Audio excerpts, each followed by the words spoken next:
Well, what a morning it was for India. They would have liked perhaps a few more runs at the bat of Rishabh Pant. We would have liked to see Rishabh Pant bat that much longer. But 8 wickets have fallen on the morning session of day two of the second test of the Chepauk pitch. India's last four and England's top four, more importantly. Joe Root is back, giving Akshar Patel his maiden test wicket. Should make for a very interesting conversation with Sanjay Manjrekar on ESPN Cricket for Match Day, powered by Realme X7 5G and X7 Pro 5G. Just what India would have wanted, Sanjay. Yes, there'll be a lot of conversation about the pitch as well. Yeah, but now you know when you see the other team bat on it, you will say what an innings from Rohit Sharma, what a great inning, what a great partnership between Rahane and Rohit Sharma, and what a useful contribution down the order from Rishabh Pant. So you always need two teams to bat on the same pitch. But having said that, the morning session in India on a pitch like this always has a little more bite, and India used that beautifully. Can you explain that though? We saw that in yesterday's session, we saw it today. Then suddenly in the middle session, when we expecting things to happen, it got a bit flat. Why does the morning session have so much more in it? Because it has just that little bit of not moisture, but it is not as dry as it becomes in the afternoon and evening session. You think the pitch deteriorates, and which is true, but it gets a bit too dry, and then the rough becomes a little more benign, as in it just becomes dusty. What happens is overnight there's a bit of coolness in the air, it's under covers, there's that other thing that they call hessian or something that they put on the pitch, so it just allows the pitch to settle a little bit and doesn't get as much sun. So in the morning session, as I said yesterday as well, as a player myself, and having played first class cricket, always that morning session was very important for me if I was batting or as captain, to exploit that, because once the sun comes out, afternoon, evening, it becomes a bit too dry, bit too slow, bit too dusty. I don't think Hmm. that should matter too much now for India. They've got the wickets that matter. Ben Stokes, of course, is still there. So does that mean that you sympathize for the batsman and that 39 for 4 is a fair reflection of a pitch which is very hard to bat on? Or is it still that scoreline still not doing justice that England should have played better in this first session? See, England batted superbly in the first Test match, so it's not fair to criticize the same team because of this performance in the morning session.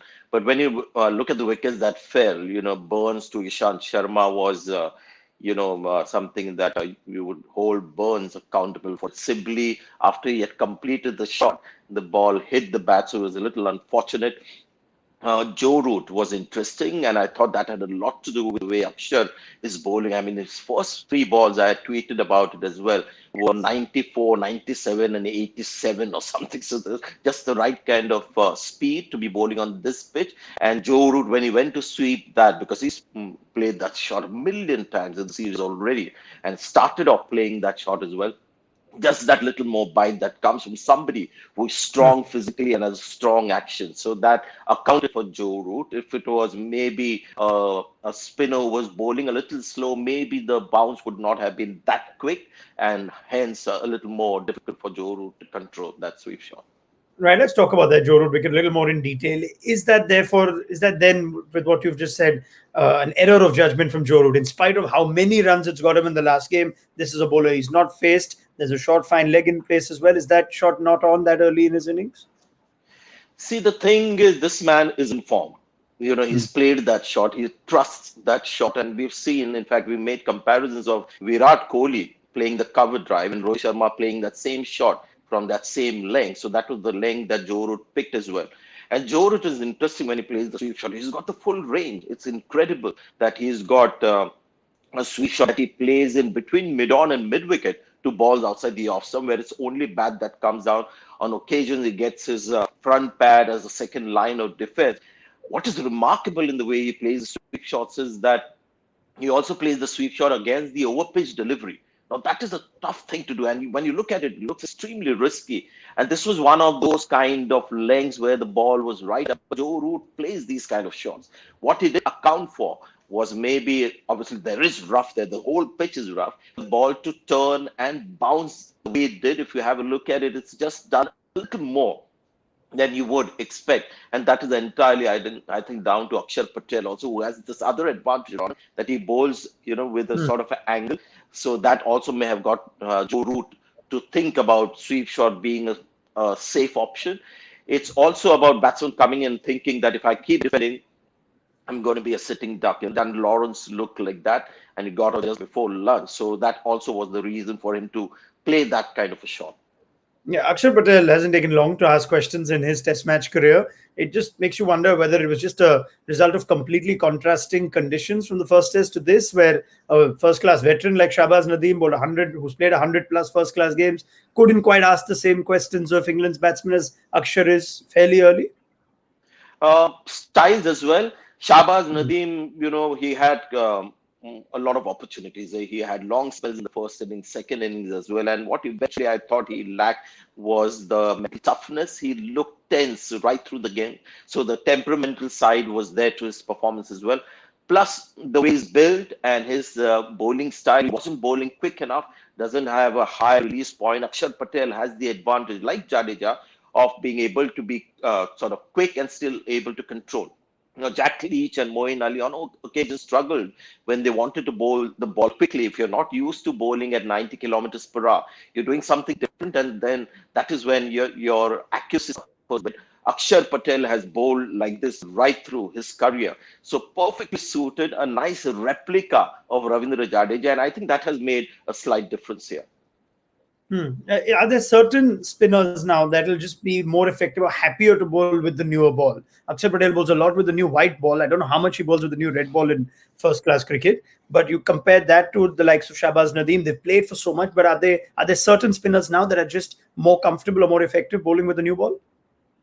I think all spinners are now comfortable bowling with the new ball. There was a time when we used to play with the new ball. You may have played at the school level where the balls weren't of high quality. The seam also was covered in gloss, and those balls were very difficult to grip because they would just slip from a finger's hand. So, no spinner bowl with the new ball. You had to get that seam to become a little rough so that you get grip. Now, this SG test ball, the Kookaburra, they're shiny and the leather is nice and hard, but the seam is still nice enough for the spinners to grip. And that is why, Ashwin doesn't mind bowling with the new ball, and many other spinners as well. I mean, you see so many spinners in white ball cricket bowling with the new ball, and they bowl it with great control. So I don't think it's just Shahbaz Nadeem or Akshar Patel. Everyone is now accustomed to bowling with that new ball, plus the obvious advantage of the hardness of the ball that you get as a spinner. Okay, how do you bat on this pitch? It got easier to bat, it seemed, relatively in the second session yesterday. England have lost 4, though, as against India's 3. How would you go about batting on this sort of pitch? I think batting will get a little easier in the second and third session. So that is something that you've got to believe in as a batsman, that if I hang around for a little longer, it will get a little better. Watch out for Akshar Patel. Don't take too many chances against him, in the sense that you've got to get right to the pitch with the ball. And even when you're playing off the back foot, he could rush you. He's got this, arm delivery that he bowls that comes pretty quickly off the pitch. So I would watch against Akshar Patel, against Ravichandran Ashwin, who's bowling more the off stump line. You play like you've done in the first test match, like Joe Root was trying to do that. Ben Stokes is doing the same thing. So do that, but just watch out for Akshar Patel a little more. And then when Kuldeep Yadav comes along, we'll have a look at how Kuldeep Yadav bowls on this pitch, because I think Kuldeep Yadav will be a little more under pressure than the batsman, because this is a pitch which is not quite Kuldeep Yadav's kind. This is Akshar Patel's kind. This is Ashwin's kind and Jadeja's kind of pitch. Okay. India got a few runs this morning, but it also meant that Rishabh Pant now has 4 test half centuries in as many tests, and it continues to be a hugely impressive sort of turnaround for Rishabh Pant's test career, who didn't start in the first test and since then has put in a shift in every test match with bat. Sanjay? Absolutely. And my friend Aditya Agarkar would be delighted with what's happening with Rishabh Pant, because when we were covering the Australian series together, we used to constantly have a debate about Rishabh Pant's value in this playing 11, and I kept harping on the fact that he's failed in 18 of the 22 innings that he's played as a batsman. So let's not add too much value to his batting, and his keeping becomes very crucial. But off late, his batting is adding great value, and that's all that matters. Forget about how he gets his run, because that's his own style, and we have to unlearn the gospels of batting that you've got to start in a certain way. Rishabh Pant has his own style. Now, this consistency that is coming doesn't seem like it's a stroke of luck. We're starting to see some kind of method in the way he plays. What I like about him when he defends against spinners, he goes right back into the batting crease and defends with a dead bat, and the same guy can go down the pitch and hit the ball out of the ground. So it can be a nightmare for spinners. Today he took on the off spinners as well. So he's not a one-trick pony who will go only after the left-arm spinners. So as a batsman, really impressing. And let me just throw in, Ronak, a very, very premature thought Sure. into the ESPN Cricket for Match Day discussion. How about Rishabh Pant at 5? Just to ensure that you get a left-hand batsman, because you've got number 3 right-hander, you've got Virat Kohli 4, Ajinkya Rahane at 5, and with Rishabh Pant now running out of partners and with the kind of form that he is in, how about him at 5 and Ajinkya Rahane at number 6? You like that idea? Very premature, wouldn't happen soon, but just a thought that came into my head. Okay, fair enough. We know he's certainly good enough to bat a bit harder. It looks like run scoring is a lot harder for England. In light of what we saw yesterday, India still went at over 3.5 and over almost throughout the day. Rohit Sharma's hit 160 at a strike rate of 65-70. Would England be thinking we could have been tighter, we could have bowled less boundary balls, or was that again a reflection of just bowling at a tougher time and India winning a good toss? I don't think it has changed dramatically. Sometimes, because of the match situation, the pitch looks a lot more difficult than it is. The psyche of the batsman also comes into play. But of course, the pitch has become a little more difficult to bat. But I think tactically, where England went wrong, they were brilliant in the first test matches. They bowled less of pace. And today as well, we saw Ollie Stone come and wrap up the innings. So I thought the focus was too much on spin. They should have bowled their fast bowlers a little more. Broad hardly bowled and Stokes didn't bowl at all. So Stone came in. So England, even if they get a pitch like this, have got to think pace as much as they do spin, because they have weaknesses in spin.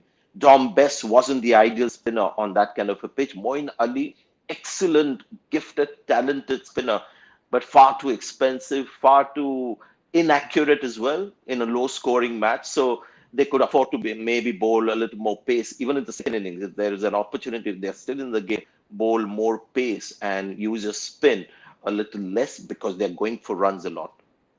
Okay, now I sit back as a layperson, simply saying, in the evidence of 4 sessions, this has been great fun, right? We've seen 14 wickets fall. We've also seen a 160 at a fair clip. We've seen half centuries from Pant and Rahane. Now, are you going to say that this is not a good pitch? My problem is not so much about how many runs get scored, and that can be just a justification if you're making a case for yourself. But look at Rohit Sharma. You almost got a double 100. But when you have the surface exploding 20-25 minutes into the game, it just gives you it just creates a very bad impression, because this is test match where you expect everything to be top class. You can't be having the surface just falling apart on 20, 25, 30 minutes into the game. And every ball, and especially when you watch it on television, it gets a little more exaggerated. It's just not a pitch that you want for test matches. India is good enough to win on good pitches that will turn. They've got, both areas covered now, seam and turn. So this just visually, and when you look at it, let's just be very honest. If you look at the pitch, does this look like a day 2 pitch? It doesn't. And that is my problem with the surface, and also the one in the first test. All right, fair enough. We made such comments yesterday as well at the lunchtime show, and the pitch tend to behave itself a little more in the middle session. Let's see if England can get some runs. They still have batting. They bat deeper with the inclusion of Moeen Ali. Big thank you to Sanjay Manjrekar for joining us as always on ESPN Cricket for Match Day, powered by Realme X7 5G and X7 Pro 5G. We'll see you at tea time to see where this game stands. India firmly in control of this Jaipur test.